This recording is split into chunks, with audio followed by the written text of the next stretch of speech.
3학년 친구들, 지난 시간에는 옛날의 통신수단에 대해 알아보았는데요. 이번에는 사회교과서 117쪽을 보며 오늘날 사람들이 통신수단을 이용하는 모습에 대해 알아보도록 하겠습니다. 먼저 이번 시간에 공부할 내용을 들어볼까요? 오늘날 사람들이 이용하는 통신수단에 대해 알아봅니다.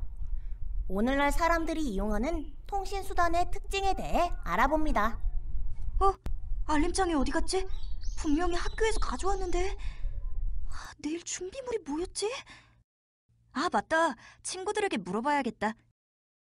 은채한테 전화를 해볼까? 은채한테 문자를 보낼까? 학교 누리집 게시판에 준비물이 나와 있을 거야.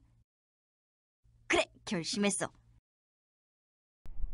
도윤이는 알림장을 학교에 두고 왔대요. 도윤이는 준비물이 무엇인지 알아보기 위해 어떻게 했을까요?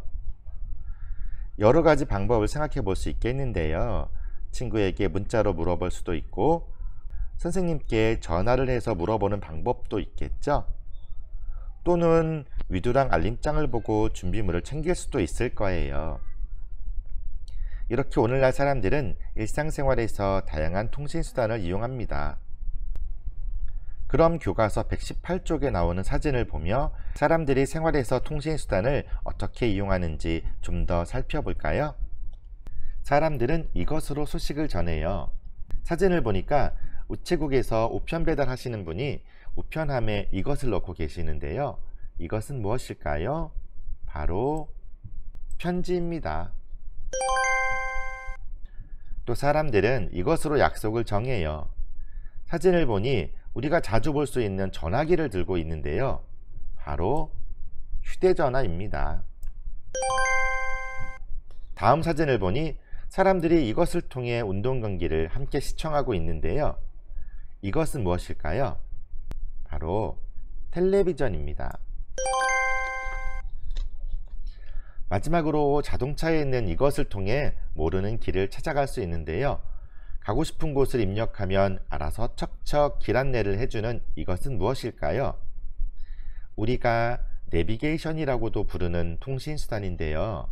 우리말로 바꾸면 길도움입니다. 우리가 사용하는 통신수단 중에 가장 많은 사람들이 사용하는 것이 바로 휴대전화인데요. 우리가 스마트폰이라고도 부르는 휴대전화를 통해 할 수 있는 일들을 알아볼까요? 먼저 은행에 직접 가지 않아도 휴대전화로 은행 일을 볼 수 있습니다. 또 휴대전화로 노래를 듣고 영화, 글 등을 볼 수 있습니다. 마지막으로 인터넷을 연결하여 필요한 정보를 빠르게 얻을 수 있습니다. 오늘날 사람들은 과학기술의 발달로 휴대전화, 텔레비전, 길도우미 등 여러 가지 통신수단을 이용합니다. 사람들은 통신수단을 이용해 다양한 정보나 소식을 서로 주고받습니다. 이렇게 오늘날 사람들은 휴대전화를 비롯해서 많은 통신수단을 이용하고 있는데요. 이런 통신수단들의 특징은 무엇일까요? 여러 사람에게 정보를 실시간으로 전달할 수 있습니다. 한 번에 정보를 많이 주고받을 수 있습니다. 여러 사람과 동시에 연락할 수 있습니다. 통신기기 하나로 다양한 통신 방법을 이용할 수 있습니다. 동영상을 보며 SNS라고 불리는 누리소통망 서비스에 대해 알아보겠습니다. 누리소통망 서비스 SNS란 인터넷을 통해 공개 또는 비공개적으로 자신의 개인정보를 드러내고 서로의 생각이나 정보를 주고받을 수 있는 온라인 서비스입니다. SNS는 다양한 사람들과 서로의 생각과 지식을 공유하면서 새로운 관계를 맺을 수 있고 시간과 장소에 상관없이 빠르게 정보를 주고받을 수 있어 생활에 많은 도움을 줄 수 있습니다.